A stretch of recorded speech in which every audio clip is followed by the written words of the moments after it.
seguindo aí com a nossa transformação, com uma empresa de quase 200 mil empregados, espalhados aí por todo o mundo. A gente está bem feliz de estar recebendo aqui você. A gente tem alguns convidados externos também, queria dar boas-vindas para todos vocês que estão aqui participando com a gente. Eu sou Salim, trabalho aqui no RH da Ford, estou aqui com toda a nossa equipe. Aproveitar já, porque é o último evento, agradecer aí a Juliana Diamante e a Flávia, que foram pessoas fundamentais para a gente colocar esse evento aí de pé e organizar tudo isso, porque as coisas acontecem muito rápido, Eu acho que esse é um bom reflexo da nossa transformação, da nossa agilidade, da nossa capacidade de ser criativos e fazer as coisas, mesmo não estando presentes fisicamente, mas estamos todos conectados e colaborando, interagindo aí virtualmente. Também tem alguns convidados da imprensa que a gente trouxe, bem-vindos todos vocês. Estamos muito felizes de estar iniciando mais uma vez. Rita, para quem não sabe, é uma pessoa querida, ela fez parte da minha trajetória profissional, quando eu tinha em uma outra profissão, não antes outra profissão, uma carreira, Trabalhei durante quase 7 anos com comunicação, em TV, fizemos aí o primeiro ao vivo de Rita, eu estava lá presente, acompanhando os erros que a gente teve, aprendendo, dando risada. Eu com meus, acho que eu tinha 20 anos ou 21 anos, fazem quase 18 anos isso, entre 15 e 18 anos, aprendendo aí essa vida profissional.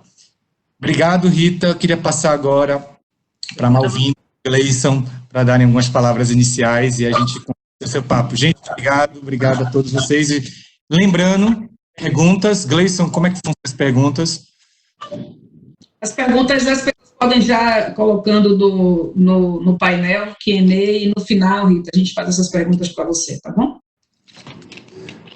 Pessoal, boa tarde a todos, boa tarde a todas, sejam bem-vindos, sejam bem-vindas. Nós temos aqui pessoas, como o Salim disse, também de fora, não apenas os empregados. E primeiro eu queria agradecer muito ao Salim por essa oportunidade. O Salim está sendo um exemplo assim, excelente para a gente, está arrastando essa multidão aí com o tema de diversidade e inclusão. E também agradecer a nossa liderança, A gente está tendo um suporte muito forte, muito importante nessa nossa jornada. Bem, infelizmente ou felizmente, a Semana da Diversidade está terminando. Quando eu digo infelizmente é porque sempre fica um gostinho de quero mais. Infelizmente porque a gente escolheu realmente frutos valiosos durante essa semana. Durante essa semana a gente se emocionou, a gente refletiu, a gente aprendeu e aprendeu muito. Na segunda-feira com o Spartacus, a gente conheceu um pouco mais da diversidade na comunidade LGBT. Nos emocionamos bastante com a história dele. Na terça-feira a gente trouxe Teresina Guilhermina, que trouxe sua história maravilhosa, sua jornada como campeã paralímpica. Engraçado que naquele momento a gente se emocionou muito com a história dela, mas a gente aprendeu que a gente termina impondo muitos limites para a gente e impondo limites para os outros também. Em uma das suas respostas, a Teresina ela afirmou para a gente: não se antecipem, nos deixem fazer. Ou seja, colocando a gente naquele lugar de aliado, mas não necessariamente limitando as pessoas com deficiência. Ontem, nós tivemos aqui o Ismael dos Anjos, um jornalista excepcional, que trouxe dados que fizeram a gente refletir. Sobre a perspectiva masculina, a gente falou um pouco sobre a equidade de gênero, e nos chocamos com os dados que ele trouxe, sabendo também que a gente sai dali aprendendo um pouco mais do papel do homem e da mulher nessa luta. Isso ainda não terminou. Daqui a 1 hora, mais ou menos na próxima hora, nós teremos aí uma convidada mais que especial, que vai falar um pouco com a gente a respeito da mulher negra na sociedade brasileira e abordando alguns assuntos específicos do racismo estrutural do Brasil. Bem, a transformação definitivamente está começando, pessoal. E o que é mais importante, está começando por nós como seres humanos. Vou deixar com vocês a palavra com o Gleison para apresentar a nossa convidada de hoje. Obrigado, Malvina. Obrigado, pessoal. É um prazer tê-los aqui, novamente. Antes de eu começar e passar a palavra para a palestrante de hoje, eu queria falar algumas palavras muito breves, tá? Amanhã é 25 de julho, pessoal. É uma data, para muitos é uma data, mas essa data, ela tem um peso histórico muito grande. Amanhã aqui no Brasil, nós comemoramos o dia, ou celebramos o Dia da Mulher Negra. Por que essa data é tão importante? Hoje no Brasil, 54% da nossa população é negra. E quando nós começamos a fazer alguns recortes, por exemplo, o Instituto Ethos, junto com o IBGE em 2016, fez um censo. E nesse censo, foi-se constatado que 40% das mulheres negras recebem menos do que os homens brancos. As mulheres negras, em sua grande maioria, moram nas periferias, têm 2, 3 jornadas, fazem um papel de mãe e pai. Elas são a base da pirâmide da nossa sociedade, como diria a socióloga e filósofa Angela Davis. E porque hoje eu, Gleison, enquanto homem negro, estou aqui para reafirmar o papel da mulher negra nessa sociedade. Eu estou aqui porque cabe a todos nós a reparação histórica, para que nós tenhamos equidade. Tudo bem? E hoje, a nossa palestrante, ela é mulher, ela é negra, ela é comunicadora. Tem 17 anos de carreira profissional no rádio, na TV e no palco. Ela sempre esteve comprometida com o combate ao racismo, o sexismo e intolerâncias de toda a ordem. Do jornalismo ao entretenimento, das redes sociais, à tela da TV local e nacional, das ondas do rádio, nas apresentações pelo país, com um olhar ativo e punho cerrado. Ela é a Rita Batista, seja muito bem-vinda. Ai, que lindos! Obrigada! Ó, não falei emoção não, viu? Porque essa semana, né? Porque é o mês, né? O Julho das Pretas, tem muita discussão, muita coisa, muito reencontro, mesmo com distanciamento social, né? A gente aqui de pertinho com as benesses da tecnologia, então eu também já me emocionei um bocado. Quando o Malvino começou a falar... Eu acho que você desligou sua câmera, inclusive, Rita, de tanta emoção. Ai, meu Deus, peraí, cadê? Então, olha... Ué, aqui, já me ouvi, Deus. A gente quer ver você. Aqui. Pronto.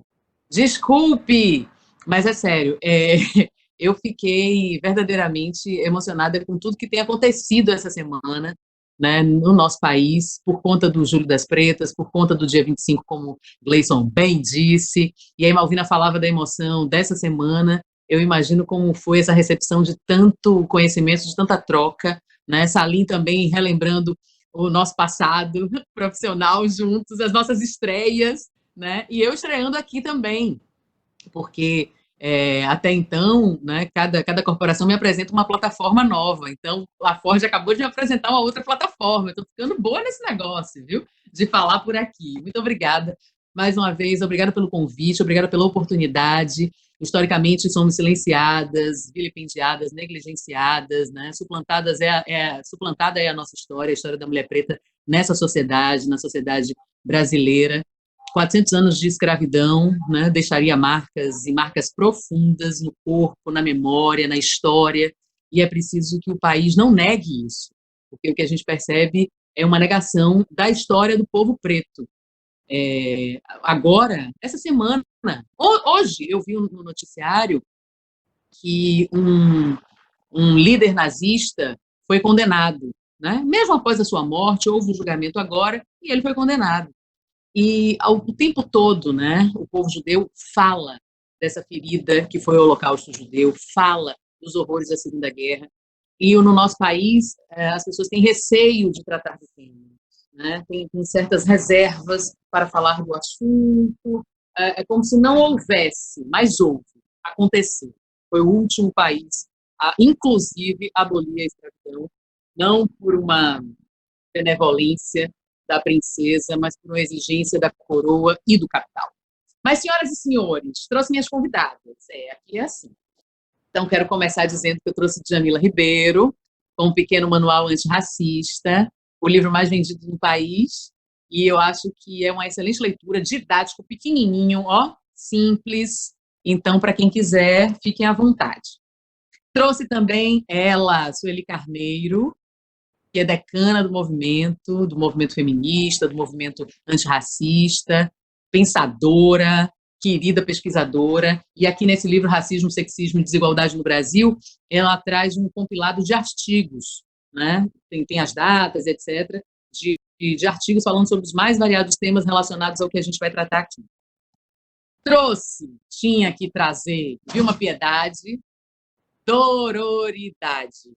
Para muita gente que está aqui, eu tenho certeza que é a primeira vez que ouve essa expressão. Ou então, como aconteceu uma vez, eu falando sobre isso, e aí uma pessoa disse assim, bem baixinho, Rita, é sororidade.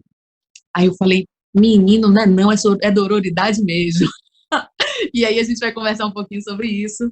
e trouxe ela, Preta Doutora, assim ela se intitula nas redes sociais, para quem quiser achar, Giovana Xavier, com esse livro, aqui dá para ver melhor, né? Você pode substituir mulheres negras como objetos de estudo por mulheres negras contando sua própria história, que ela fala dos percalços das mulheres pretas na vida acadêmica.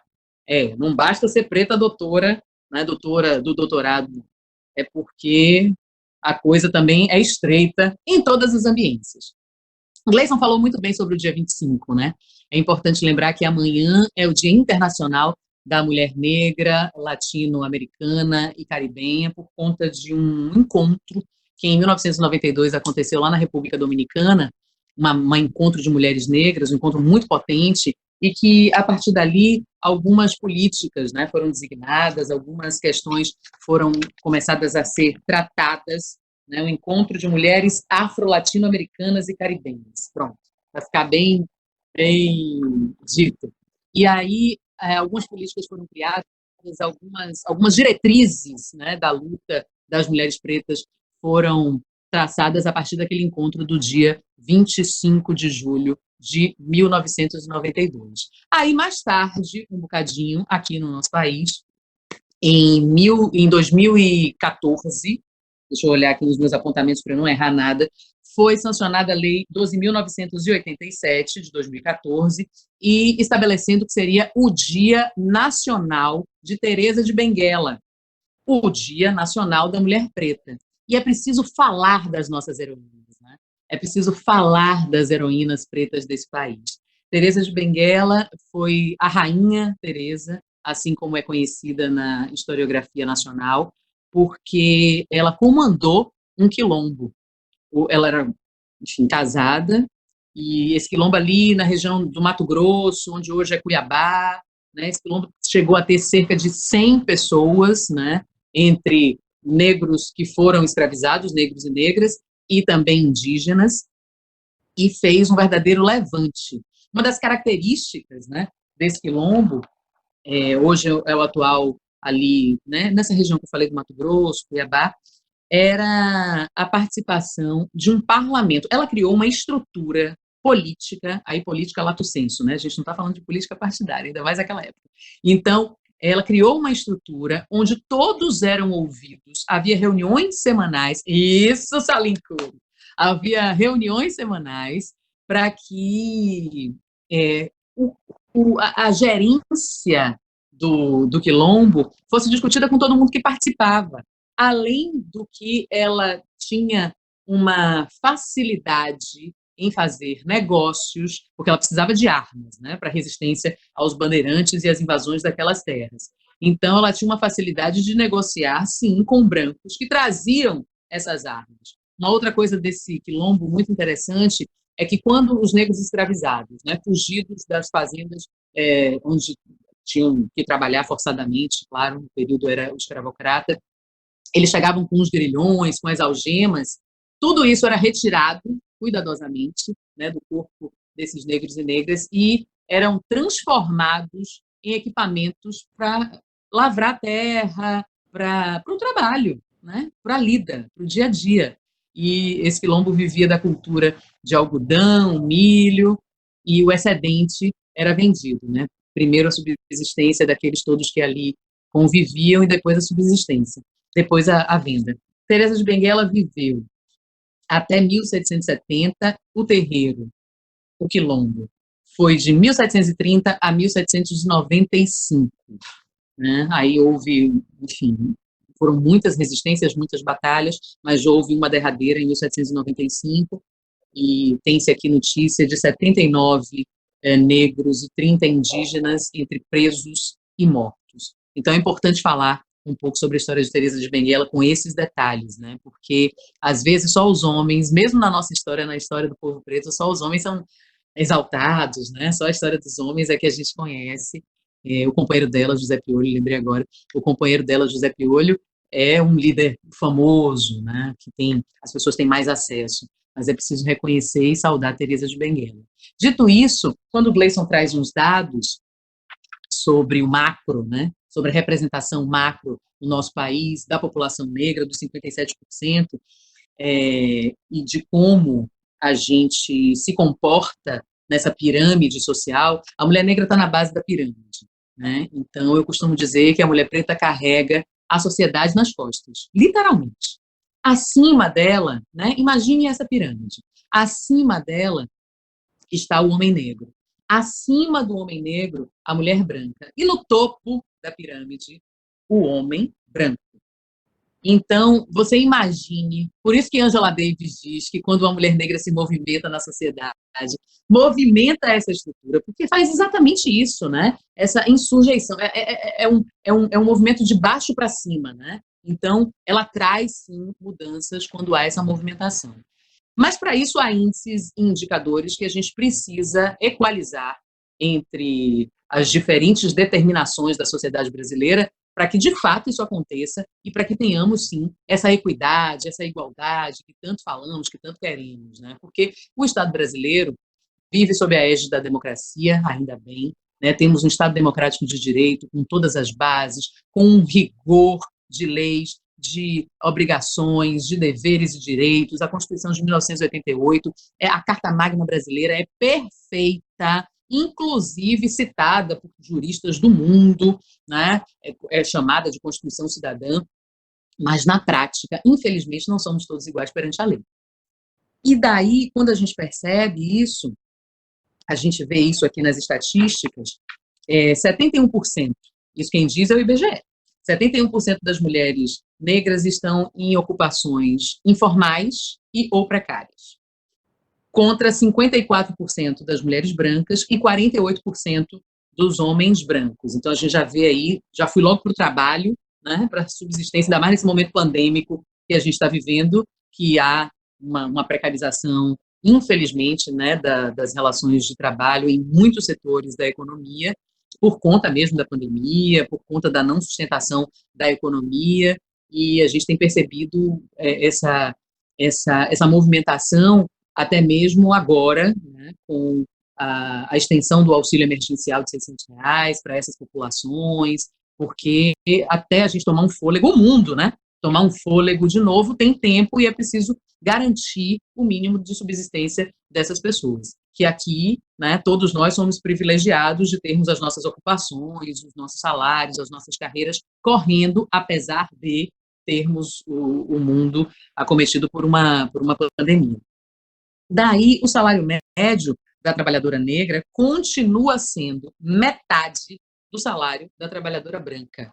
Em média, eu e Malvina recebemos metade do que Joana, que é branca. Então, imagine essa equação, a conta não fecha. Mesmo com escolaridade similar, porque a PNAD nos traz isso, né? E 40% a mais os brancos e brancas recebem em relação ao nosso salário. Quando a gente fala também sobre essa porcentagem macro, somos 55 milhões de pessoas nesse país, minha gente. Nós, mulheres pretas, representamos 27% da população brasileira, o equivalente a 55 milhões de pessoas, de acordo com o IBGE. 41% são chefes de família, são mulheres que sustentam as suas casas, muito pelo abandono daqueles que seriam seus maridos, os pais dos filhos e etc.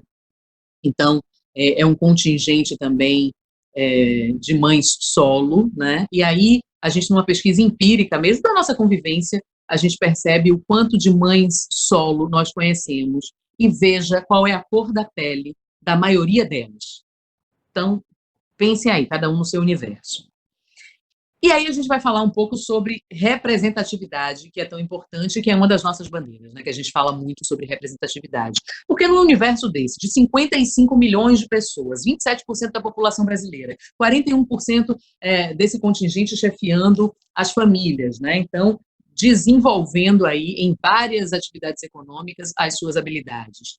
Daí a gente fala também sobre os 71% de mulheres negras em ocupações precárias e informais. E a gente tem que tratar, sim, da representação. Porque não é pareado isso. Pense em quantas mulheres negras estão, por exemplo, no Congresso Nacional. O Congresso Nacional, vou falar em representatividade, porque a gente está aqui numa república representativa, né? Temos os nossos representantes nas casas legislativas e no executivo, a gente tem 2%. Então, é uma conta que não fecha. Nos meios audiovisuais, aí a gente inclui, né? Cinema, televisão, séries. De novo, vamos para a pesquisa empírica do que você tem consumido agora na quarentena, que às vezes a gente tem até mais tempo de consumir esses produtos audiovisuais. Perceba nesses elencos quantas mulheres negras tem. Aí a gente vai para trás, que é bem o meu universo. Quantas roteiristas, diretoras de cena, diretoras de fotografia, cinegrafistas, contra-regras, enfim, nas mais variadas funções. Quantas temos? Em muitas situações, nenhuma. E aí você vai me dizer que na sociedade não temos pessoas que querem estar nesses lugares? Sim. Agora é preciso observar o porquê de não acontecer, o porquê de não chegar. De novo, a gente volta para a pirâmide, estamos na base dessa pirâmide e insurgir, às vezes, dá muito trabalho. É por isso que a gente precisa de toda a sociedade engajada na luta antirracista. A luta antirracista não é a luta somente do povo preto, é a luta de todas as pessoas. Gente, eu estou em Salvador, né? Então, de vez em quando, tem as intervenções sonoras. Não sei se vocês estão ouvindo aqui, mas é porque está passando na minha janela. Desculpe. É a cidade da música. Então, a gente tem essas intervenções o tempo inteiro para serem trabalhadas na sociedade.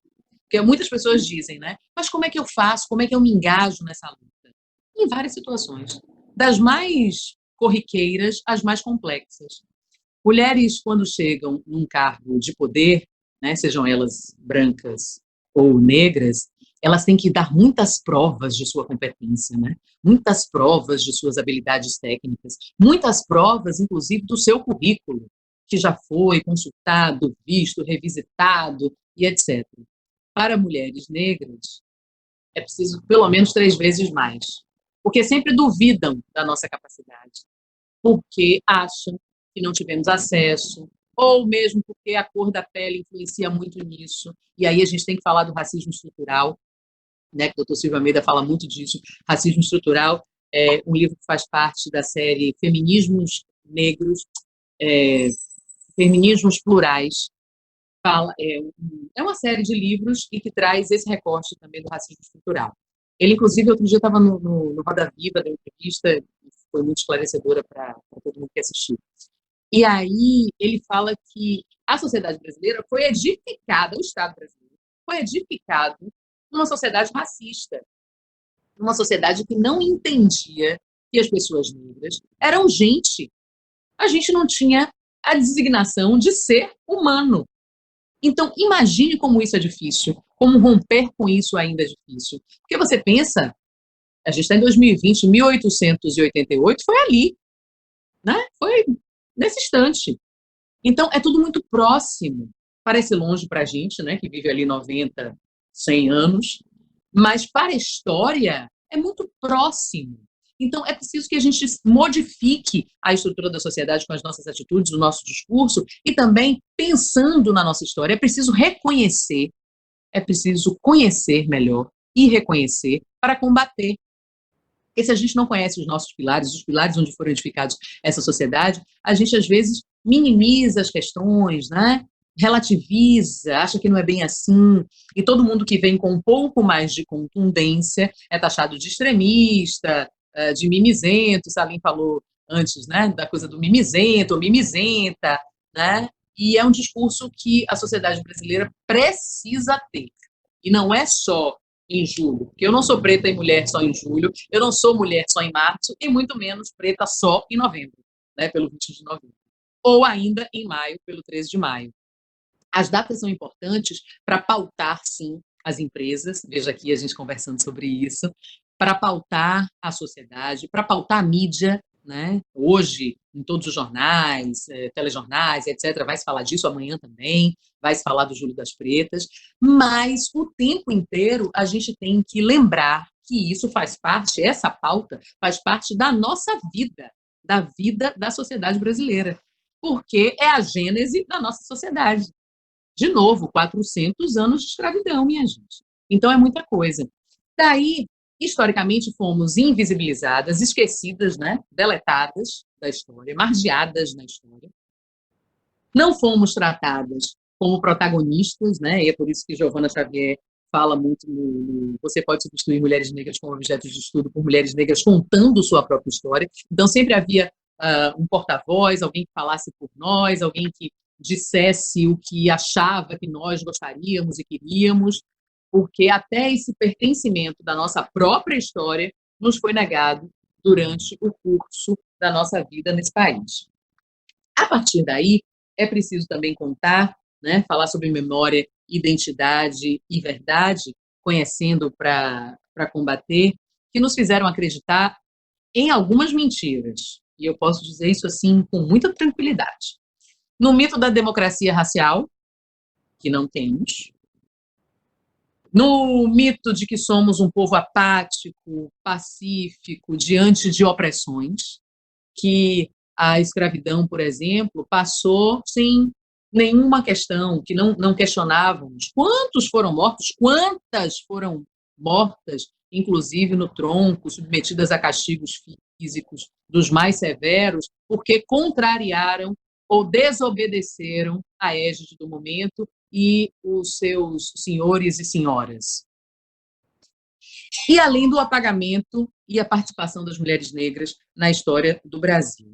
Além de fortalecer, né, além disso, de conhecer para combater, fortalecendo a nossa luta, entendendo quais são os meandros das nossas discussões e participando efetivamente, principalmente no país do carnaval, né, essa coisa feliz que temos da subjetificação do corpo da mulher negra. Porque em muitas situações nós somos tratadas como um corpo, não é? Como como formas. E aí nos são, mais uma vez, vilipendiados e negados a nossa intelectualidade, a nossa subjetividade, a nossa inteligência, a nossa capacidade. Falam todo o tempo da nossa beleza e como Sargentelli, né, enfim, famoso por fazer excursões com dançarinas brasileiras pelo mundo, mostrando o que tinha, abre aspas, mostrando o que tínhamos de melhor. Samba no pé e mulheres bonitas. E essas mulheres bonitas eram submetidas a cargas horárias exaustivas, sambando nos mais variados clubes e, às vezes, confundidas com profissionais do sexo por conta das suas apresentações, que para o público estrangeiro, naquela época e ainda hoje, causava uma certa estranheza, mas ao mesmo tempo um fascínio, né, por ver mulheres tão exuberantes, sambando em vestes mínimas e com um homem tornando aquilo aprazível, normalizando aquela violência simbólica. Partamos daí. Eu cito sempre o carnaval, porque no carnaval as tensões se amenizam pela forma que é conduzida a festa, né? Como a gente está muito feliz, está tudo, né? Tá todo mundo muito tranquilo, as contas estão pagas, é o período mesmo da gente se liberar de todas as amarras. Eu também, eu adoro carnaval. Eu, né, gosto de carnaval, faço carnaval, cubro profissionalmente carnaval e gosto da festa. Acho que é um congressamento interessante. Mas ali também as violências simbólicas são evidenciadas em todos os grupos sociais e com nós não seria diferente. O Carnaval da Bahia, por exemplo, nos apresenta dados que são verdadeiramente incomodantes, porque as mulheres pretas estão na base da pirâmide, estão fazendo os piores serviços dentro do Carnaval. Elas têm que mudar com as suas famílias, com seus filhos para os centros, para conseguir a subsistência naqueles 8 dias de festa, que aqui em Salvador, 8 dias, né, uma semana, e são submetidas aos mais variados tipos de violência, né, simbólica e física também. A gente tem uma dificuldade, né, em perceber naquele ofício alguma felicidade, mesmo estando no circuito, porque é tudo muito penoso, é tudo muito trabalhoso, a condição nenhuma de nada, né, de segurança, de higiene, de 3 refeições de alimentação. Aí as autoridades, os governos tentam fazer também com que isso seja amenizado, mas a gente se depara verdadeiramente com aquilo de outrora, né? Há cenários escravocratas explícitos nessa ambiência, que são mulheres com seus filhos vendendo coisas. E aí a gente lembra também de um período pós-abolição, de mulheres com seus filhos vendendo coisas, mercando coisas, né? Ali depois de 1888, e fazendo esse paralelo com 2019, com 2020, a gente tem essas cenas e a gente tem o mesmo recorte. E aí, quando a gente fala sobre isso, eu tenho que citar o Djamila, na página 37 do Pequeno Manual Antirracista, porque ela diz o seguinte, aí Malvina, como vimos, a maioria das pessoas admite haver racismo no Brasil, mas quase ninguém se assume como racista.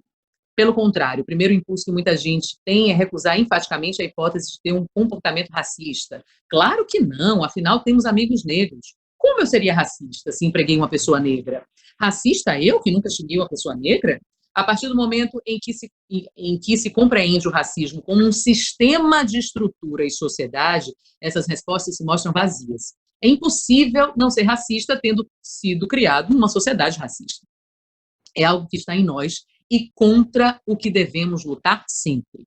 É claro que há quem seja abertamente racista e manifeste sua hostilidade contra grupos sociais vulneráveis das mais diferentes formas, mas é preciso notar que o racismo é algo tão presente em nossa sociedade que muitas vezes passa desapercebido. Um exemplo é a ausência de pessoas negras numa produção cinematográfica, aí também está o racismo. Ou então, quando ao escutar uma piada racista, as pessoas riam, silenciam, em vez de repreender quem a fez. O silêncio é cúmplice da violência.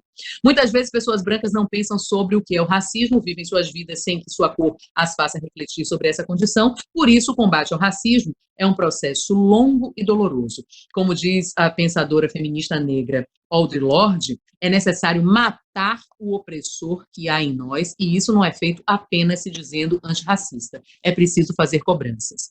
Preta Rara, também rapper, feminista, traz no livro dela um recorte sobre as empregadas domésticas, que é uma realidade no nosso país, que ela fala sobre a senzala moderna, que é o quartinho de empregada.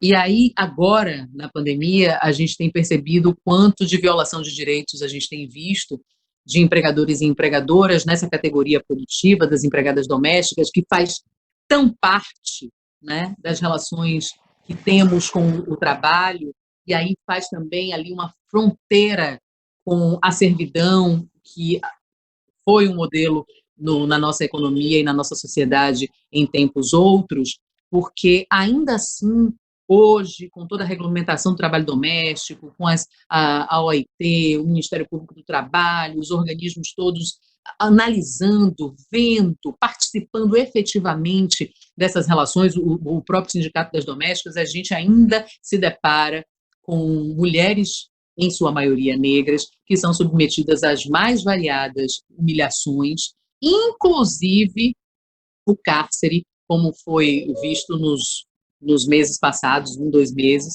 de mulheres que, por conta da pandemia da Covid, foram submetidas à condição análoga à escravidão dentro da casa dos seus patrões, tendo que viver no quartinho de empregada, a senzala moderna, como diz Preta Rara. Daí, nossas vozes foram silenciadas, negligenciadas e vilipendiadas. E a gente precisa falar sobre vulnerabilidade, subalternidade e a exclusão da história. Tem uma situação que aconteceu quando eu morei um tempo em São Paulo, por conta do trabalho, e aí voltei a Salvador em 2015. E quando voltei, o apartamento onde eu moro estava alugado, e eu tinha que esperar, eu voltei antes, né, do acertado, eu tinha que esperar o contrato findar para, enfim, não pedir a inquilina para sair antes, né, a pessoa, enfim, se organizar. E aí eu fui morar num bairro, Salim e Malvina conhecem, Gleison acho que Gleison também, Gleison é de Salvador? Não, Gleison não é de Salvador, né? Gleison é de Diadema. Gleison é baiano, de Tororó, terra da carne seca. Porque ele mora, mas ele mora em São Paulo. Mas mora em São Paulo, mora Tá, então tá, eu pensei que era paulista. Mas, sim, a gente tem um bairro aqui chamado Bairro da Graça, que é um bairro central, né? E é um bairro de IPTU alto, um bairro dito área nobre. Só o nome nobre já é excludente, né? Porque aí estabelece-se que nobre não é lugar para pessoas não nobres morarem. Enfim, tem a interseccionalidade da qual Carla Cotirene muito se debruça e explica, né? Também é uma intelectual negra. Mas aí eu voltei para casa de minha mãe, fiquei morando um tempo com ela, e um dia eu estava ajudando, né, na limpeza da casa, eu estava na escada, limpando as janelas, né, no apartamento antigo, então é janelão mesmo, limpando as janelas. E aí eu estou ouvindo uma pessoa lá embaixo, ei, e aí eu disse, gente, será que é comigo? Aí eu olhei para baixo, era uma senhorinha, cabelinho violeta, né, enfim, com a sua cuidadora, enfermeira, e aí digo que a profissional era cuidadora e enfermeira pelas características, né, e aí, apesar de eu dizer que o estereótipo precisa morrer de fome e de sede a miúde, mas às vezes a gente se vale disso para fazer a identificação da profissão, sem nenhum juízo de status, mas simplesmente porque ela era uma senhorinha, muito senhorinha, e estava acompanhada de uma moça com vestes que me lembrariam uma cuidadora ou uma enfermeira. Mas, enfim. E ela, ei, você, eu olhei para baixo, né? Você mesmo? Aí eu, sim, diga, senhora, né? Quinto andar, a senhorinha lá embaixo, ela, você é empregada ou diarista? E aí, imediatamente, eu dei uma bambeada da escada e falei, não, eu sou dona. Não sou dona, a dona é minha mãe. Não sou dona. Oh, minha filha, é porque eu vi você limpando. E isso, a conversa do nível da rua para o quinto andar. Então, não era assim, era com uma projeção de voz, tanto dela quanto minha. E, a partir daquele momento, rolou um constrangimento de 30 segundos, ela seguiu o caminho dela, a moça mais constrangida ainda, né? Já fui levando, meio que puxando ela, assim, digo, vamos lá, minha tia, porque não foi bom isso aí. E o zelador saiu correndo, assim, dizendo, não, mas, minha, que coisa, José, calma, assim, não tem nada a ver com isso. Ela fez uma pergunta, eu respondi, tá tudo certo. E aí algumas pessoas podem dizer assim, mas qual é o problema de ser empregada doméstica? Nenhum, zero problema. O problema é que quando nos fazem referência sobre profissões, estamos sempre em condição de subalternidade. Sempre estamos num lugar que não pode ser o topo. Eu não poderia ser a proprietária, que não sou, mas a filha da proprietária, ajudando na limpeza da casa. Eu teria que ser ou a empregada ou a diarista. Agora, com o advento da Covid, Rosana Flora Ribeiro Frempong, eu digo o nome todo, né? Porque como Lélia Gonzalez nos ensinou, é preciso que a gente fale nome e sobrenome, porque senão o racismo dá a gente o nome que quer. Rosana é minha amiga desde a tenra idade, e ela é médica, cirurgiã plástica. E aí, não sei quantas vezes, ela já foi confundida com auxiliar de enfermagem ou com enfermeira nas unidades.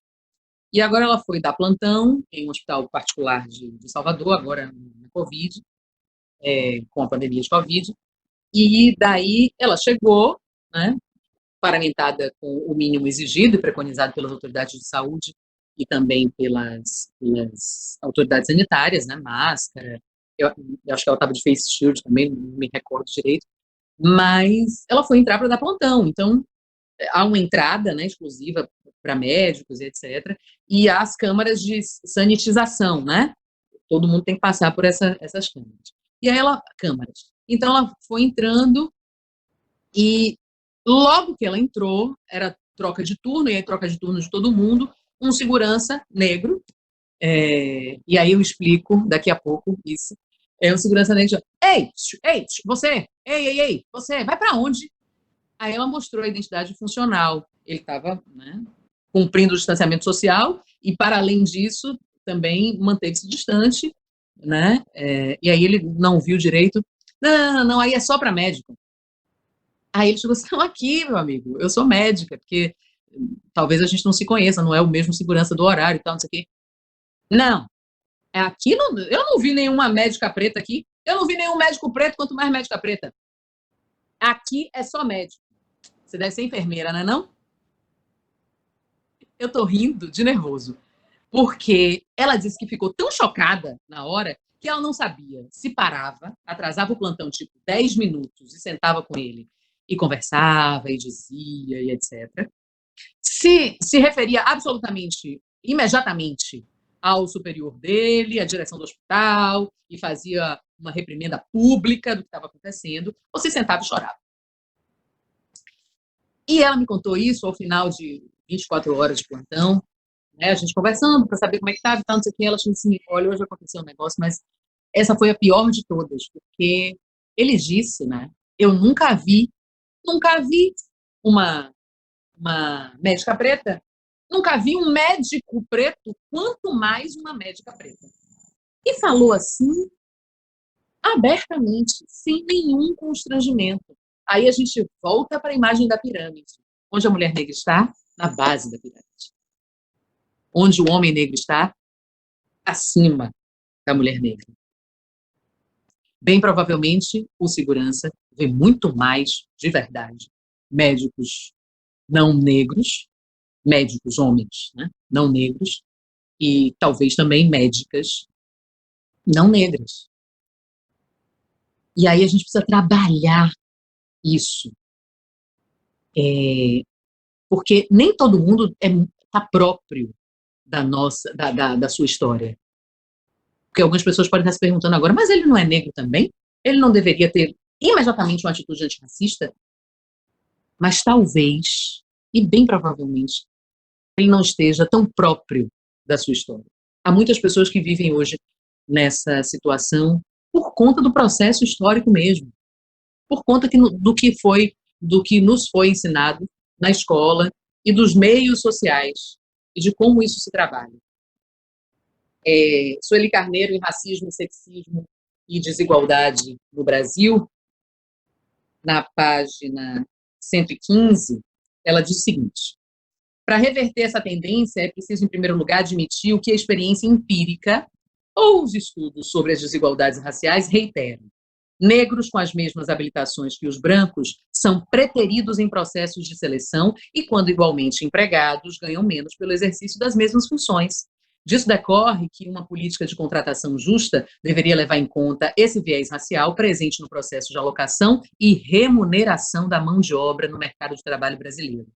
Em segundo lugar, são necessários incentivos que visem estimular a adoção de políticas de diversidade nas empresas que favoreçam a inclusão, a capacitação e a promoção escolar de trabalhadores negros. É uma iniciativa que há muito se espera dos governos, sob pena de, ao deixar esse processo transcorrer livremente, segundo as leis do mercado, reproduzir a exclusão racial tradicional nos processos seletivos.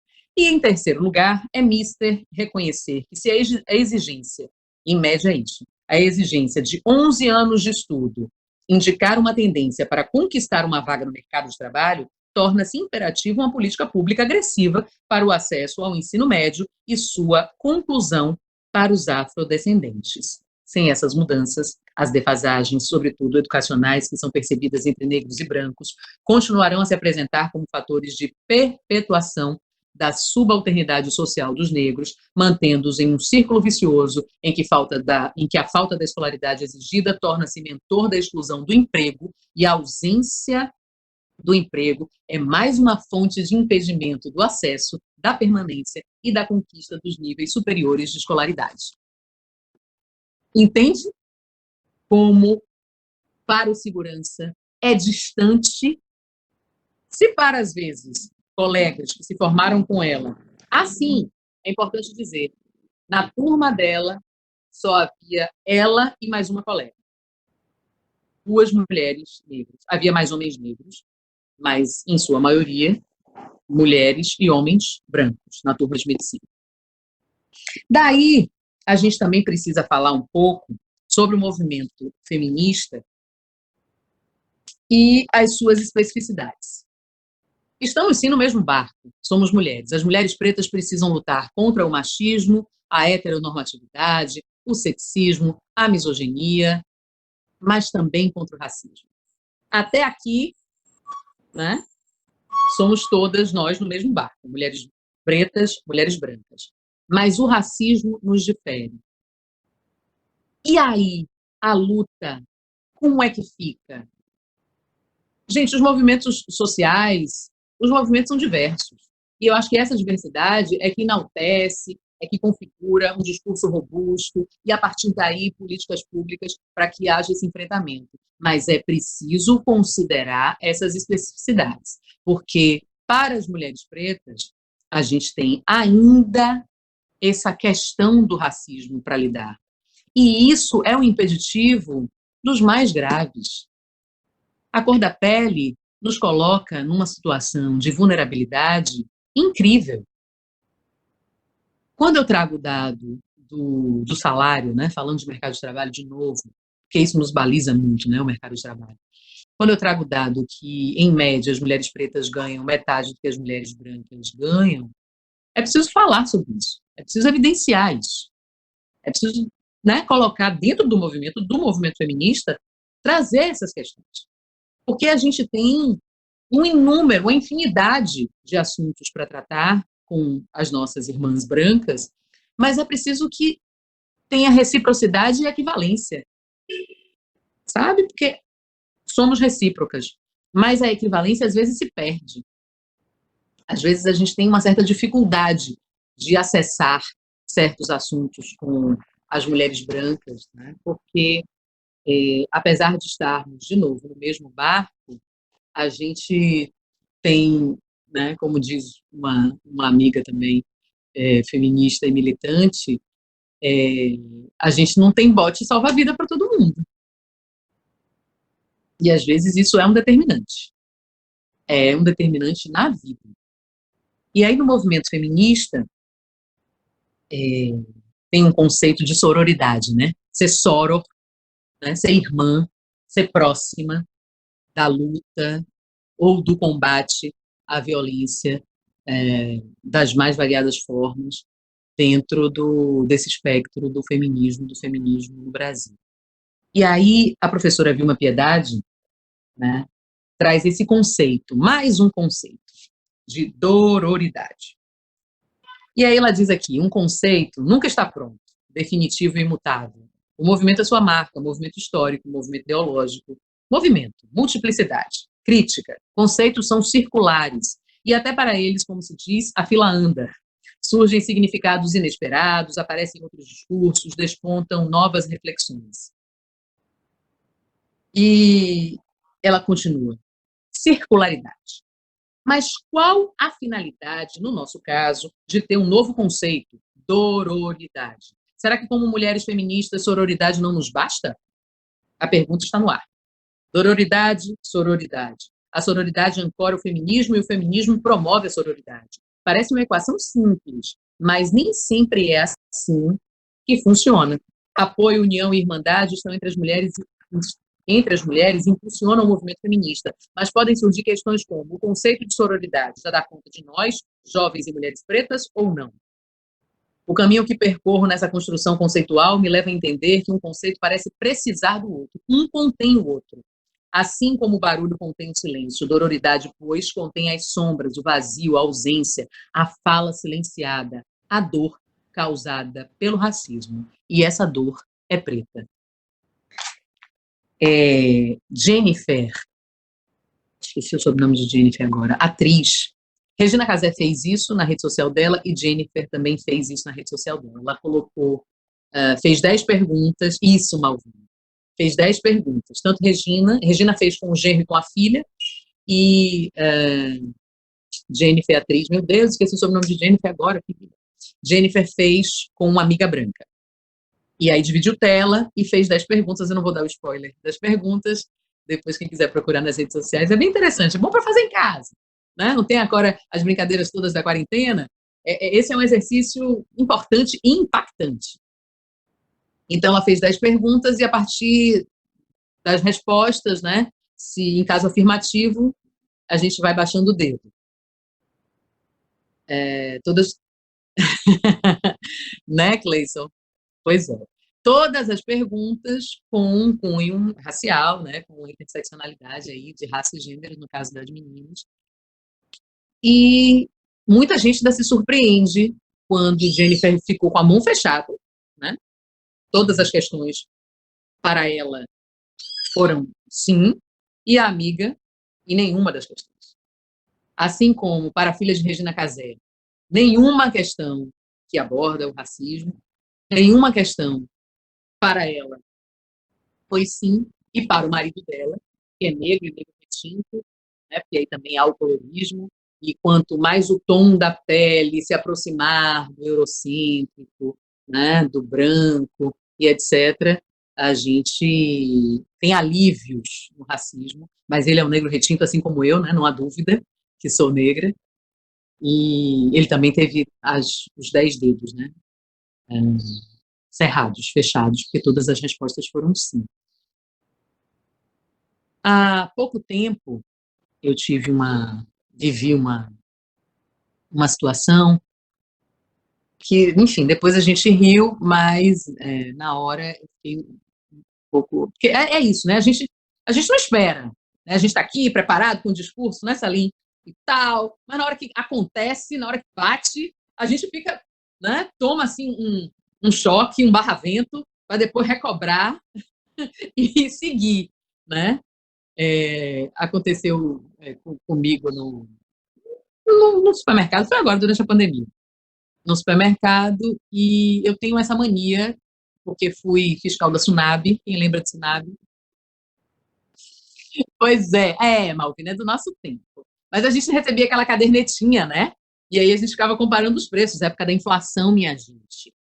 As pessoas remarcavam o preço na frente da gente, a gente tinha que correr para o caixa, porque se chegasse lá no caixa a informação que o preço tinha sido remarcado na gôndola, a gente pagava o preço a mais. Então tinha fiscalzinha da SUNAP. Era criança, não era fiscal coisa nenhuma, mas andava com o meu caderninho, porque tinha um limite do valor, né? E como neta de mulher preta, filha de mulher preta, dinheiro é uma coisa importante para todo mundo, mas para a gente, porque tinha que fazer conta e tinha que chegar ao máximo de coisa com o dinheiro que tinha. Ponto. Daí eu entrei na loja, fui fazer minhas compras e depois fui checar naqueles terminais de checagem do código de barra, né, para saber os valores. Ali, né, tinha poucos produtos, fui checando, ainda mais agora que a gente chega do supermercado, tem que lavar tudo, aquela coisa toda, então tinha pouca coisa, e aí chequei, tudo certo, fui para a fila, tudo certo não, aí tinha um item com o valor na gôndola, era um valor, né, de papel, e no sistema era o valor a menor. E eu falei, bom, o sistema é único, né, no caixa vai ser o sistema igual aqui na conferência. Beleza, fui passando, deixei ele por último, porque, né, já sabia o preço, quando passou, estava maior o preço. Aí eu expliquei para a moça do caixa e tal, não sei o quê, aí aquele procedimento, chama a pessoa que vai lá fazer a conferência, etc e tal. E aí chegou a pessoa para fazer a conferência, eu assim, de cabelo trançado, de máscara, aquela coisa. E aí a fiscal, que ia conferir o preço, uma mulher branca, ela não olhava para mim. Ela só falava, porque eu estava falando com as duas, né? Dizendo que como foi, como fiz a consulta e etc e tal. Ela só se reportava à caixa. Durante alguns momentos eu fiquei, não, deve ser um procedimento, né? Não confrontar com o cliente, aquela coisa de mercado, né? Não confronte com o cliente e tal, resolva-se aqui e etc. E aí a caixa reproduziu exatamente o que eu disse. E aí, comigo ali, veja o que é invisibilidade. Comigo ali, com esta presença, ela diz para a caixa, mas ela não pegou o valor? Por que ela não trouxe a tarjeta com o valor maior? Já que ela viu que o valor na maquininha, lá no confere, era maior. E aí foi nessa hora que eu tomei meu choque e falei, querida, por que você não fala comigo? Eu estou aqui. Por que você não olha para mim e não me diz? Né? qual é a sua dúvida, o que é que você tem que fazer. Porque, primeiro, que até onde eu sei, a sua função já era ir lá com o produto, checar, fotografar, pegar, fazer, acontecer, para a gente não ficar aqui atrasando, inclusive, a fila. Segundo, que eu estou do seu lado. Eu não estou entendendo porque eu estou sendo vilipendiada, assim, retirada da discussão, até porque sou eu que vou pagar a conta. Né? E aí tive mesmo que falar com mais contundência. E é por isso que também ficamos nesse lugar de sempre reclamonas, né? Um tanto raivosas e etc., porque a gente tem que recobrar as pessoas o tempo todo, né? Dizer às pessoas o tempo todo o óbvio rolante. E aí, foi nesse momento que ela olhou para mim e disse assim, porque essa coisa de preço, muita gente, às vezes, confunde. Aí eu falei, mas a confusão está no seu sistema. Tá, olhe fulana de novo, eu vou lá ver. E aí eu fiquei incomodadíssima com aquilo, fiz um e-mail, mandei para a rede de mercado e tal, não sei o quê, e estou esperando o resultado. E aí veio, né? Ela veio, trouxe, mas aquilo me incomodou, né, de uma maneira. E aí eu fui para casa dirigindo e refletindo sobre isso, né? Sobre o papel do feminismo e sobre as circunstâncias, sobre como sororidade e dororidade, né, são, ao mesmo tempo, pontas do mesmo eixo, mas que precisam de interseção. Porque não há um entendimento. Não há um entendimento. Nós, mulheres pretas, somos unidas pela dor desde o momento que nascemos e somos criadas pela nossa família com vários conceitos. Outro dia, Tarsila Alvarindo, que é apresentadora de televisão, repórter, negra, disse que até os 15 anos não tirava fotos sorrindo, porque a gengiva dela é escura e ela tinha vergonha da gengiva, da cor da gengiva. Na minha casa, que é uma casa de militância, eu nunca alisei o cabelo. Nunca alisei. Nessa Salim, que me conhece há muito tempo, nunca tive cabelo liso. Ok, acho que as pessoas fazem o que querem da sua estética, mas eu entendo que o cabelo, aí muito ancorada em Angela Davis também, pelo movimento Black's Beautiful, é um importante ator político. A gente tem a marcha do empoderamento crespo, a gente tem Naira Crespa, né, Naira Gomes, pesquisadora, que fala muito bem sobre isso, que trata muito bem sobre isso, e que diz que esse é um elemento nosso de poder, porque mexe diretamente com a nossa estética e com aquilo que a gente sempre ouviu dizer, que não éramos bonitas. Você veja quando querem fazer um elogio, isso é muito comum, querem fazer um elogio e dizem assim, você é uma preta bonita, viu? Que preta linda! Para mulheres brancas, como é? Você é bonita. Você é linda. Só basta. E basta, né? Precisa fazer referência? Isso é histórico. Pretos não eram gente. Quanto mais bonito feio.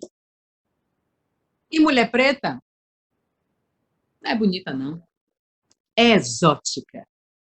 Lembre de Sargentelli. O teu cabelo não nega mulata, porque és mulata na cor. Mas como a cor não pega mulata, mulata eu quero seu amor. Lamartine Babo, o rei das marchinhas no país. As marchinhas racistas. O teu cabelo não nega mulata, porque és mulata na cor. Mulata, mula, axial, animal, não humano. Mas como a cor não pega no contato físico, né? No amor sexual, no amor e tal, mulata, eu quero seu amor. As nossas antepassadas foram estupradas. As nossas antepassadas foram tratadas nas casas grandes e nas senzalas como objetos sexuais. Eram, inclusive, marcadas a ferro ou mesmo com grilhões na boca, como a conhecida, né, Rainha Anastácia, que foi durante muito tempo chamada de escrava Anastácia, e que há uma referência religiosa, inclusive, há uma devoção à escrava Anastácia, pelos seus lindos olhos verdes e porque os homens brancos, à época, não conseguiam... Ao tempo. Ui, desculpe, tá. Mas tudo bem. Os homens brancos não conseguiam resistir ao encanto dos seus olhos. Meu Deus, a pessoa só nasceu linda e com olho verde. Aí, por conta disso, os homens brancos não resistiam, ela era marcada, né? Surrada, estuprada, vilipendiada, negligenciada, invisibilizada e silenciada. Para mim, essa é uma característica, assim, sabe? Essa é uma das realidades mais violentas, é a imagem da Rainha Anastácia. Inclusive, outro dia foi ressignificado, Malvina, depois vejo, vou te mandar, a imagem dela sem aquela mordaça, né? Sem aquele castigo, aquele equipamento, né? Não é um equipamento, é um castigo mesmo. E como é difícil acostumar o olhar, até eu fiquei assim, gente, olha só como é. Então, é importante dizer isso, é importante falar sobre isso. Você veja em que lugar nos colocaram. Lamartine Babo é um exemplo. Mas, por último, mulheres na academia. Tenho que falar, gente, que a produção intelectual das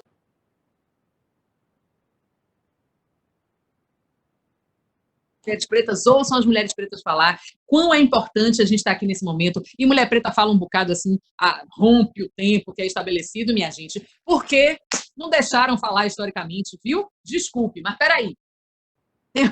Só tratar dessa parte. Aqui, na página 89 do livro de Giovanna Xavier, para mulheres negras, ocupar o espaço acadêmico é um processo complexo de desestabilização do imaginário de nascidas para servir. No país onde mais de 80% das trabalhadoras domésticas são negras, costumam gastar muito tempo estudando e criando metodologias para despertar em estudantes negras a percepção de que são intelectuais, acadêmicas em formação. Carla Cocherini diz que toda mulher preta é intelectual amparada pelas suas ancestrais. No primeiro dia de aula do curso Intelectuais Negras, peço que todas se sintam à vontade e coloquem em prática um dos principais conceitos do feminismo negro: autonomeação, discutido por Djamila Ribeiro no Brasil e Patrícia Collins nos Estados Unidos. Para isso, todas são convidadas a apresentar através da frase: eu sou uma intelectual negra porque... Esse é um momento de muita emoção, marcado por abraços, lágrimas, lenços de papel que circulam pela sala. Por mais que brotem lindas narrativas sobre avós e mães repletas de beleza, força e inteligência, a potência dessas mulheres vai perdendo espaço para... Mas, professora, não consigo me ver assim. Eu sou a primeira da família a entrar na universidade, minha mãe é empregada doméstica, não conheço meu pai, minha avó não sabe ler, não sei falar inglês, tenho muita dificuldade de escrever, nunca viajei para fora, na minha casa não tem biblioteca, não consigo ler em casa porque tem muito barulho. O professor disse que não adianta estudar, que eu vou ser balconista. O fato de ser professora universitária reconfigura os limites para o reconhecimento da minha intelectualidade em outras bases. Lembro de 4 episódios marcantes envolvendo docentes brancas que ilustram essa diferenciação. O primeiro foi quando meu pedido de credenciamento em um dos programas de pós-graduação em que atuo foi aprovado. Ganhei parabéns de uma colega, seguido de um ainda bem, pois existe uma demanda reprimida de estudantes que procuram um programa para estudar relações raciais. O segundo ocorreu durante a realização do concurso público, através do qual me tornei professora da UFRJ. A banca indagava se excelente seu currículo. No entanto, do que mais você sabe falar, além de reeducação das relações raciais? Já o terceiro deu-se em uma conferência realizada na Faculdade de Direito da UFRJ. Uma professora comentava sobre sua disponibilidade de orientar os trabalhos de estudantes negras rotineiramente desqualificadas em seus propósitos acadêmicos. A doutora explicava: como eu não sou especialista em raça, sempre peço ajuda a uma colega negra de outra universidade que trabalha com estas questões para orientar minhas alunas. Por fim, a última história refere-se à abordagem de um funcionário da universidade. Numa noite em que realizamos o Intelectuais Negras Diálogos, encontro que reúne em torno de 150 mulheres negras para debater o pensamento feminino negro, o profissional perguntou-me: vocês vieram para o grupo de autoajuda de usuárias de drogas? Sim, escutam-se coisas como essa, e até piores, nas universidades públicas. Senhoras e senhores, meu nome é Rita Batista, eu sou corajosa, destemida e forte, eu sou alegre, expansiva e cheia de vida, tudo me corre bem. Eu sou um imã para atrair tudo que é de bom e útil, eu gozo da mais perfeita saúde. Esse mantra foi ensinado por Mestre Didi, a uma querida amiga que me foi ensinado, e é o mantra de vida, e a minha lição para todas as horas. Apesar, eu sigo sigo e sigo. Muito obrigada. Desculpe, muito obrigada. Nossa! Agora arrepiei. Maravilhosa, maravilhosa. Passamos um pouco do horário, temos ainda muitas perguntas, mas se você tiver tempo, Rita, e o pessoal que também está conectado, se vocês tiverem tempo, puderem ficar mais um pouco, depende da Rita. Rita, você pode ficar conosco mais um tempo? Posso? As perguntas, então, excelente. Vamos aproveitar esse lugar de fala, vamos aproveitar que estamos sem a mordaça, estamos vendo os nossos olhos, nossos lábios, nossos cabelos, nossa cor da pele, maravilha. Vamos aproveitar tudo isso, pessoal.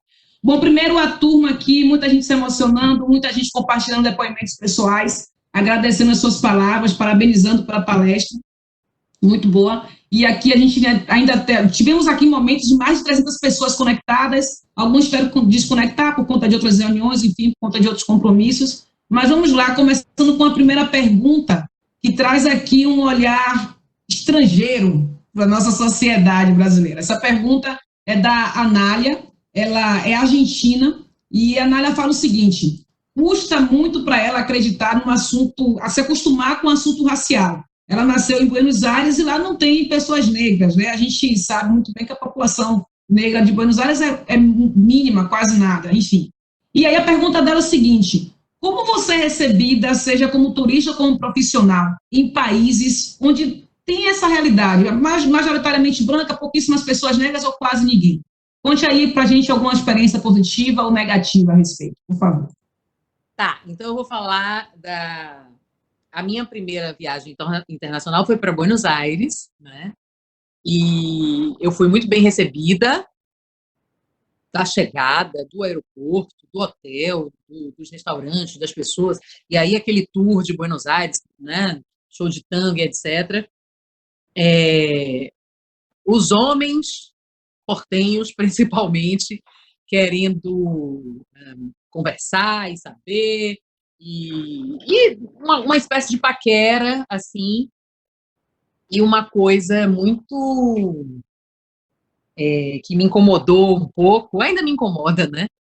Que é a coisa daquele lugar de que somos atletas sexuais, que somos feitas, moldadas, que o nosso genótipo deve ter na combinação de todos os genes nossos, deve ter um gene para atividade sexual, assim, propícia, né? Todo o tempo. Sabe? Como se fôssemos comida típica. E aí eu encaminho estes senhores todos aos restaurantes da minha cidade e digo, né? Que se quiserem, desfrutem da nossa culinária, mas das nossas mulheres, somente com o consentimento delas e por outras vias, não por essas tão violentas. Agora, teve uma coisa. Eu fui para Portugal no aniversário, fui passar o meu aniversário em Portugal em 2015, 2014, 2015, 2014. Fui passar meu aniversário lá, era maio, e tem as festas, né, em Lisboa, de junho e tal, então estava super tudo movimentado. E aí eu fui sozinha, porque, à época, eu estava casada com o meu marido da época, ele foi antes, porque iríamos encontrar os amigos lá, que nos hospedaram, etc. E eu cheguei com todos os documentos, com o crachá da emissora que eu trabalhava à época, com... eu tenho essa paranoia. Faz parte das orientações de ser mulher preta, né, na vida. Com a pastinha, aquela pastinha de papel de carta de antigamente, que tem plastiquinhos. Salim não ria não, que é sério. Com certidão de casamento, não sei o quê, nascimento, tal, não. Tudo lá. Passaporte, dinheiro, cartão de crédito, tudo que é exigido. A carta, né, desse casal amigo, dizendo que viesse aqui passar tantos dias, que seu aniversário seria ótimo, lá. Beleza. Chego lá no aeroporto, e aí cheguei, saí do avião, fui pegar a mala e tal, já com sinal. Diz, tô aqui, só vou pegar a mala e tô saindo. Minha mala não aparece. Roda, minha mala não aparece. Aí, quando eu vou perguntar, a gente diz, não, é assim mesmo, voo internacional, lotado, daqui a pouco chega e tal. Eu vendo o saguão esvaziando, a esteira também. Falei, tem alguma coisa errada. Pois quando estávamos só eu e mais, sei lá, 2 ou 3 pessoas nessa área da esteira, se aproxima uma agente e diz que eu vou receber a minha mala após passar pela imigração. Eu tinha ido no país, vai lá que é o procedimento. Chega, mostra o passaporte, a mulher olha de novo, a gente aqui do meu lado, vai lá dentro, volta. Aí a senhora me acompanha, por favor. Aí a conversa já começou a mudar.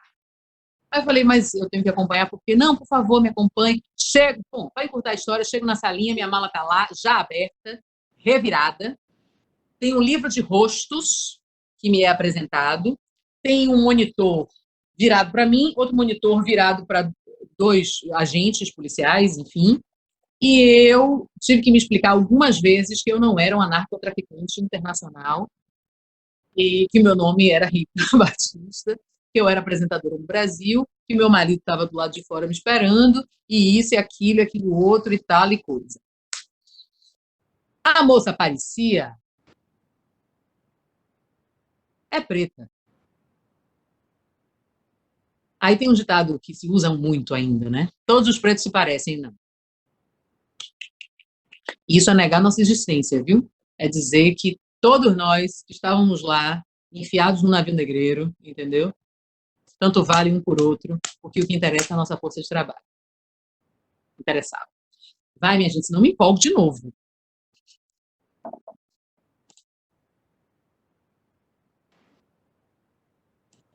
Só você está no mute? Vamos lá, eu tenho uma segunda pergunta, né? Eu me emocionei muito aqui com a sua fala em alguns momentos, Ita, porque minha mãe é negra, meu pai é libanês. E quando eu entro em alguns países, eu tenho essa questão também, por ser nome libanês, etc. Mas me lembra muito da minha infância, né? Daquela dicotomia na escola, né? Ele é mais claro, mas a mãe dele é negra. Então você se aproxima do lado da família ou para aquele lado que talvez te desse mais força para suportar aquela estrutura burguesa baiana, vamos dizer assim. Então acho que isso me tocou muito, né? Eu acho que só depois com o tempo você consegue reconhecer algumas coisas, né? Eu acho que E eu estou me preparando para viver esses dilemas com meu filho, né, Salim?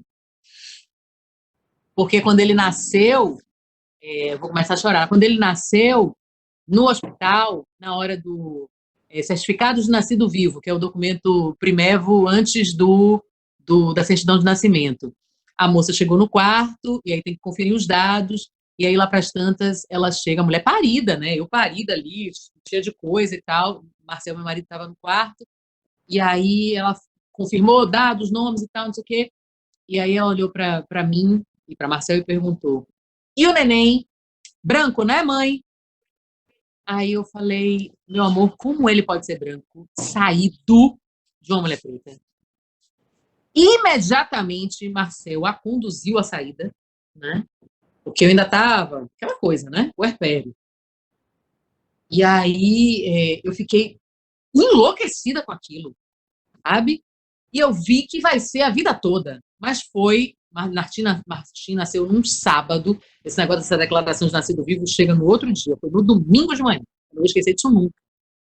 Então, em todos os espaços sociais, vai ser isso. Porque eu sou preta retinta. Ele é mais clarinho, sacou? Mas pode ser lido socialmente como branco. Porque tem um pai branco e tem um sobrenome estrangeiro também. Né? Martim Batista Suzá. Não vão vir pelo Batista, né? Vão vir pelo Suzá. Mas tem uma pergunta aqui para você, né, como é que você acha que a gente pode criar impacto na luta contra o racismo e sexismo em ações no nosso dia a dia, que às vezes passam despercebidas por muitos, mas que causam impacto? São aquelas pequenas ações para alguns que pode gerar, podem ser só algo que não importa, mas que impactam realmente. Essa pergunta veio do Matheus Demétricos. Oi, Matheus. É importante adotar uma coisa que eu chamo de pedagogia do constrangimento. Porque em algumas situações, a intenção, aliás, algumas situações, em todas as situações, a intenção do racismo é nos constranger, né? É nos colocar numa situação de escamotear, né? De colocar mesmo aquela história de assim, coloque-se no seu lugar, sabe? E a gente precisa reagir a isso. Então, se você estiver numa mesa, né, quando voltarmos a sentar na mesma mesa, todo mundo, uma mesa, uma conversa informal, no happy hour, uma coisa, e vierem as piadinhas racistas, ou quando nos grupos, né, grupos de homens brancos, heterossexuais, isso rola muito. Tem até uma pesquisa de uma psicóloga que eu recebi agora, estou me debruçando sobre isso, que fala sobre o macho heterossexual nesses grupos de WhatsApp. Então, quando você receber alguma coisa que deprecie, né, as mulheres e também no recorte da mulher negra, você reaja, combata, diga que é isso, velho? Que história é essa? Né? Porque a gente tem que ser enérgico, tem que acontecer na hora, tem que falar na hora que acontece, tem que dizer na hora que percebe isso, porque às vezes a gente passa, né, não quer se comprometer, ou não quer ficar mal com aquela pessoa, né, que fez, que às vezes é nosso brother, ou é nosso parente, né, ou é alguém muito de dentro de casa, né, do nosso convívio, e é preciso corrigir. Quando alguém falar denegrir, quando alguém se referir ao móvel de cabeceira como criado mudo. Gente, os criados mudos eram mudos verdadeiramente. Eles não podiam falar. Eles ficavam a noite inteira, né, segurando aqui, ó, o copo, a toalha, o que o senhor ou a senhora exigisse. E se eles ou cochilassem, ou dormissem, ou encostassem na parede, ou falassem, eram severamente castigados. É por isso, é criado de criadagem e mudo, porque não podia falar. Imagine como isso é perverso, não é? Então, são várias coisas. O ajustamento linguístico, eu acho que é uma maneira, sabe? Eu acho que é uma maneira, assim, efetiva, né, Malvina? Porque o tempo todo a gente está aqui com a fala, né? O tempo todo a gente está conversando, tratando e tal. Então, eu acho que o aperfeiçoamento na comunidade LGBTQI+, também, isso tem sido cada dia mais veemente. Eu acho que o adequamento linguístico a gente já promove algumas mudanças, porque as pessoas não se reportam mais do mesmo jeito. E aí, negão? E aí, não sei o quê? Oxi. E aí, negou, né? Se eu tiver intimidade com a pessoa, ok. Agora, se a pessoa nunca me viu, olá, boa tarde, tudo bem? Meu nome é Rita, como vai? Rita Batista. E o seu? Pronto, já constrangeu. Acabou. É assim. Tem que fazer. Ah, mas você é preta, não sente dor. Oi? A Organização Mundial da Saúde, no seu último dado, revela que 20% das mulheres, 20% das mulheres não recebem anestesia quando solicitada. No recorte, raça, qual é a cor da pele dessas mulheres? Porque dizem que a gente é forte, que a gente é guerreira, que a gente aguenta tudo. Quando não se tem opção, vai ser como? Me diga aí. Agora não vem com essa, não. Mas não vem mesmo, eu constranjo. Assim, na classe, porque eu sou muito educada, mas eu constranjo. Psicologia do constrangimento, adorei. Rita, tem uma terceira pergunta aqui, que é de um convidado externo nosso, o Guilherme Gobato, da Diálogos Entre Nós. Ele fala, Rita, nossa mestre Sueli Carneiro diz sempre que luto para pessoas negras é verbo. Como você acha que pessoas brancas podem conjugar o mesmo verbo para exponenciar o impacto positivo? Oi, querido. Ave Maria, Sueli Carneiro é divindade. E ela diz um negócio que eu adoto também, super claro, fazendo a referência, obviamente, que entre direita e esquerda eu continuo preta. Eu acho maravilhoso, genial isso. Porque às vezes utilizam também, né, da nossa luta para as situações partidárias. Ainda mais esse ano. O que eu acho é que a sociedade brasileira, e principalmente as pessoas não negras, precisam perceber que é isso, a luta antirracista não é nossa, sabe? Não é só nossa. A gente está falando de bases igualitárias. Então, como é que a gente quer uma sociedade com uma base igualitária, quando a gente tem um abismo e uma diferença enorme entre essas variáveis, né? Falando do recorte de raça e gênero e falando de racismo no nosso país. As estruturas estão permeadas pelo racismo porque foram erguidas sob essa égide, né? Sobre esses ditames. Então, é preciso que a gente rompa com isso. E as pessoas brancas são essenciais. nessa luta. Por isso que a gente fala tanto, né, e conclama tanto, porque os altos cargos, os lugares de poder, as câmaras legislativas, o judiciário, as universidades, com a promoção de ciência e de conhecimento, todas as ambiências sociais e com esses lugares de protagonismo, geralmente estão com essa parcela da população, né? Com mulheres e homens brancos. Então, se não houver uma sensibilização e uma preocupação mesmo, de verdade, com essa sociedade, com os rumos que a gente tem tomado e vive, não é possível que a gente tenha, de fato, um êxito na luta antirracista. Até porque, né, o racismo se estabelece e se qualifica por conta daqueles que não têm nenhum constrangimento em fazer suas diferenciações e acepções de pessoas por conta da cor da pele. Quantos exemplos flagrantes e que são aí divulgados nos meios sociais, nas redes sociais, de gente que diz: você, não quero ser atendido por você, você que é dessa cor assim assado, e aí depois vem o pedido de desculpas, dizer que não, naquele momento tinha me perdido das minhas faculdades mentais, naquele momento estava sob efeito de remédio, naquele momento isso, porque viu o tamanho do problema, viu onde se meteu, né? Mas as pessoas são, como Djamila diz, não basta dizer que não é racista, tem que engajar na luta mesmo, tem que fazer de verdade. O Estatuto da Igualdade Racial estabelece normas, né, e políticas públicas de inserção de pessoas negras nos mais variados ambientes, e também ambientes macro, ambientes sociais, e também trata das nossas questões assim no nascedouro, e eu acho que é preciso que haja um maior envolvimento das pessoas não negras nesses discursos, porque às vezes você parte também da luta antirracista, Malvina, Gleison, Salim e todo mundo, do seu lugar, e você não vive, você não teve experiência, você não sabe, você não leu nenhuma intelectual negra ou intelectual negro sobre o assunto, você não debateu, você não discutiu, você não ouviu as pessoas que sofrem racismo falar sobre essa questão, e aí você parte do seu lugar, não, você está exagerado. Não, que nada, tudo é racismo agora. Oxente, não, nada disso. Não é assim, não. Também não é assim, não. Como é que você vai dizer que também não é assim, não? Se ninguém lhe persegue no shopping, se ninguém deixa de lhe atender no bar, se ninguém duvida que o preço que você disse que está abaixo mesmo, se ninguém lhe negligencia no atendimento médico, no atendimento, enfim, das mais variadas coisas, sabe? Se ninguém lhe deixa para trás numa situação, se você sempre está nos melhores lugares, nas melhores posições, como é que você vai saber? Só ouvindo a gente, né? A nega assim, tagarelando. Queria fazer uma pergunta sobre um assunto que às vezes gera polêmica, que é política de cotas. Uma pergunta do Jefferson Rodrigues.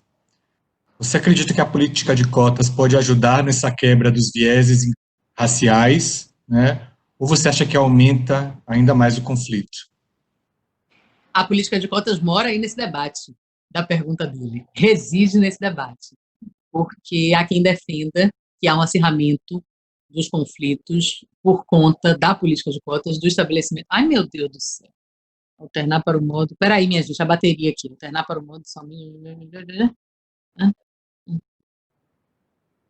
Peraí, pronto. Ah, meu Deus! Essas são as coisas que acontecem com a tecnologia, gente, quando a gente sai do script e vai seguindo adiante. Quem tiver como ficar com a gente vai esperar a Rita reconectar, e aí a gente vai encerrar aqui. Voltou? Tá sem áudio. Oi? Fala aí. Oi? Voltou. Beleza? Foi rápido, gente. Foi uma queda rápida. Beleza? E aí, então, mora nessa discussão. Eu acredito que a política de cotas é uma política de reparação das mais importantes, exitosa no nosso exemplo, né? Temos verdadeiramente excelentes exemplos de alunos e alunas egressos da universidade pela política de cotas, que são profissionais dos mais balizados. Em nada fica devendo para a comunidade acadêmica, além da produção de ciência e de conteúdo intramuros nas universidades, de trazer, inclusive, a discussão do antirracismo dentro da universidade, porque se você não acessa aquele espaço, né, se você não tem a possibilidade de acessar aquele espaço, ou se você está em minoria, né, nessa defasagem aí numérica, você não tem como pautar, né? E apesar de as pessoas acharem assim, não, está todo mundo ali, né, na universidade, buscando conhecimento, e não é uma metonímia da sociedade racista, né? A gente não vai ter os conflitos que estão lá fora, né, como se fosse longe, assim. Mas lembre de conjunto, todo mundo estudou conjunto em matemática. Aí depois que eu fui entender para que conjunto servia, né? Contido está contido. Pois é. Então, a universidade faz parte da sociedade. Na universidade também, isso é relatado pelas intelectuais negras, há discriminação, sim, há segregação, sim, como? Né? Não são tratadas como pesquisadoras, como intelectuais, né? Como provedoras de conteúdos, de intelectualidade, de fomento à educação. Então, eu acredito na política de cotas e acredito também que as pessoas que estão se formando, saindo, ou mesmo aqueles que estão chegando à universidade através dessa política, têm um compromisso maior e vão... Ah, meu Deus! Seu ouvido está interrompido nesse modo. Ativei som? O som a gente está te ouvindo... A gente está te ouvindo normal, Rita. Fique à vontade. Deixa eu ver o que é aqui. E aí... Voltou. Eu acho que eu tenho que plugar aqui a tomada. E aí... Então, eu sou um entusiasta do sistema e acredito nele. E acho que a gente pode, né, ir equalizando essas diferenças a partir da universidade. Porque aí tem a educação básica, tem o ensino fundamental, tem o ensino... as outras categorias que precisam, sim, dessa energia para que tenhamos uma educação de qualidade e igualitária. Deixa eu pegar aqui o plug. Espera aí. Gente, está sendo um bate-papo isso aqui. Já estamos na sexta-feira, é um happy hour. Vamos aproveitar. Quem puder continuar, vamos aproveitar. Você pediu mais voz, né? Diz que te deram voz, agora a gente, né, quebrou todos os paradigmas. Né? Bora! Vamos lá, Rita, a gente vai partir para uma última pergunta, depois o Salim vai fechar aqui o evento da semana. E a pergunta é do Gleison, mas eu vou dizer que eu me identifico um pouco com ela em todo o processo que a gente vem passando, né? O Gleison fala sobre que desde muito novos, né, nós somos ali, digamos, incentivados, ou talvez por uma questão de proteção da própria família, nós somos forçados a pensar em descolorização, né? Ser preto, ser negro nunca foi visto como algo bom, era como a gente estava falando bem no início, né? A gente tem esses termos, socialmente, sempre estiveram muito associados a coisas negativas, né? E durante a vida você vai passando por esse processo de transformação, de aceitação. Rita está com a gente ainda? Eu estou aqui. Tá. Sabe então, durante nossa... tomada. Tá bom. Então, durante essa vida, a gente vai passando por esse processo de reconhecimento, né? E quando eu digo que eu me identifico com essa pergunta do Gleison, eu falo individualmente mesmo, né? Eu venho de uma família de negros, né? Meu progenitor é branco, mas a minha família materna é de negros. Eu tenho uma bisavó, a tataravó, que era escrava. Então, sempre assim, a Malvina, ela embranqueceu a família, como se fosse algo positivo, que é absurdo, né? Como a gente cria os nossos filhos e como a gente, ao longo do tempo, que ir quebrando todos esses paradigmas e se aproximando mais daquilo que é a nossa identidade, né? Se reconhecendo como negro, se reconhecendo como preto. E a pergunta do Gleison é a seguinte, com base em tudo isso. Durante a nossa vida, a gente é necessário se tornar preto, né? Muitas vezes acontece se tornar preto, se tornar negro, se identificar com tudo isso. Como é que nós, que já passamos por esse processo de reconhecimento, de aproximação com a nossa identidade, como é que nós podemos ajudar quem ainda está nessa jornada? Gente, vocês estão me ouvindo? Perfeitamente. Estão ouvindo e vendo? Graças a Deus. E vendo também. Gleison, é importantíssimo isso, porque é um puxando o outro nessa luta. Porque a gente sabe também que ninguém quer sofrer, não é? Ninguém quer ser xingado, negligenciado, vilipendiado, abusado, né? Uma coisa que a gente fala muito na infância, né? Fulano tá me abusando, e às vezes fulano tá abusando você, a mim, Malvina, por conta da cor da nossa pele. Só por isso. E aí é preciso que a gente comece a ter signos, né, no nosso horizonte que façam com que esse resgate seja prazeroso. Quando eu falo, por exemplo, das heroínas negras, dos heróis negros, das pessoas da nossa história, eu sempre tenho esse recorte histórico, das pessoas da nossa história que são notáveis e que eram, né, ou são ou eram negros e negras, isso sempre causa um efeito positivo. Isso sempre orgulha, sabe? As pessoas, assim, diz, era preta? Não sabia, sabe? Então, assim, a gente teve, há pouco tempo também, não me lembro se foi nesse ano ou no ano passado, a real imagem, não sei se vocês viram isso, isso foi bastante difundido, principalmente em rede social, de Machado de Assis. Vimos a real imagem dele, porque a gente só tinha aquela coisa meio sépia, assim, né? Sem saber direito, e veja como o processo da discussão racial nesse país é complicado. Machado de Assis, desde que eu me entendo por gente, sempre foi, nas fotos, né, nas imagens, sempre me pareceu um homem branco. Quando eu vi a foto, eu disse assim, minha gente, olha isso, olha como é. Então, é a mesma coisa. Eu acho que quando a gente parte desse caminho, né, parte desse princípio para esse caminho, de enaltecer os nossos, de falar das nossas lutas, de ter essa imagem sempre positiva, a gente estimula e movimenta internamente esse sentimento de orgulho.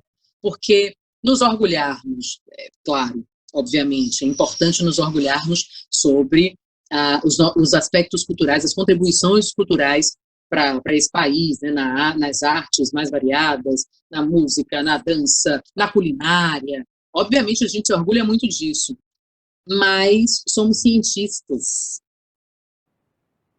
Pronto! Covid, agora. Quem fez a cadeia, né, do DNA, uma cientista negra. Quem fez, não, quem descobriu. Então, quando a gente se utiliza disso, eu acho que dá muito resultado. Uma outra coisa é dar apoio às pessoas. Porque as pessoas já passaram por mais... todo mundo, né? Por isso que a gente, como diz minha piedade, a gente se une na dor. Porque a gente já se encontra aí nesses pontos todos de dor. E, às vezes, não teve para quem pedir socorro, não teve para quem estender a mão. Então, é dizer assim, ó, eu estou junto com você, eu sei como é isso. Né? Eu sei como é isso. Eu sei como é passar por isso. Então, eu estou aqui, do seu lado, vamos lá. Não precisa se esconder atrás do cabelo alisado, não precisa se esconder, enfim, atrás do que quer que seja, né? Aquilo que ajuda para esse embranquecimento. Né? Não precisa embranquecer, não tem a menor necessidade de embranquecer.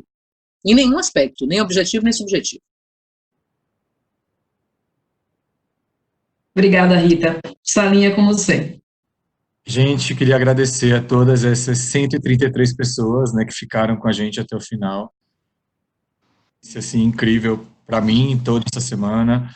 A gente fechou aí, eu acho que de forma super positiva. O pessoal falando aqui que a gente, mesmo um assunto tão difícil, né, a gente conseguiu trazer uma energia positiva e dialogar. Né? Você, né, te conheço há muito tempo e sei que você traz emana essa coisa boa. O seu mantra. Algumas pessoas pediram seu mantra, inclusive, já aqui no chat. Eu mando escrito. Manda depois o mantra que o pessoal pediu. Mas eu queria agradecer muito, foi uma semana muito rica para a gente, para quem é da Ford, a gente vai continuar as discussões de diversidade mensalmente, com algumas sessões, com temas diversos, né, mas a temática, sem dúvida, de raça, dos negros, dos pretos, dos pardos, ela volta em novembro, né, num evento aí que a gente está organizando para celebrar, mas durante todos esses meses a gente vai continuar discutindo, porque a gente entende que a sensibilização, o autoconhecimento, a gente trazer informações para todos vocês, é assim que a gente vai conseguir transformar. Né, a gente vai querer indicar alguns livros também, alguns materiais complementares para quem estiver assistindo. Depois a gente vai pegar a notinha dos livros todos que a Rita passou para a gente compartilhar com vocês. Por exemplo, o Pequeno Manual Antirracista da Djamila, para mim é um livro que a gente devia dar para criança ler, né, assim, tipo, é um livro, né, quase de cabeceira, didático, é muito simples, muito fácil, e às vezes a gente, né, eu acho que a educação, né, o autoconhecimento, eles vão ajudar a gente nessa transformação. Obrigado, gente, obrigado, Gleison, obrigado, Malvina, por terem dividido aqui comigo esse momento. Obrigado a Juliana e Flávia, que estão com as câmeras desligadas. Se quiserem, podem ligar para aparecerem, né? Apareçam, né? Elas não ligaram, gente. Liga o microfone. Ela não fez a maquiagem. Ó. Aí, ó. Eu não estava preparada para ligar a câmera, não. Mas obrigado. Mas obrigada, gente. Obrigado a todos vocês. Foi super emocionante. A gente aqui no chat, entre nós aqui, os organizadores, a gente estava comentando a emoção de te ouvir falar. E foi o fechamento perfeito para uma semana de aprendizado. Que bom! É isso aí, gente. Vamos lá, sigam a Rita nas redes sociais, continuem aprendendo e estamos juntos nessa jornada. Obrigado, Malvis, Gleison, e até mais, gente. Obrigada. Obrigada, viu? Beijo.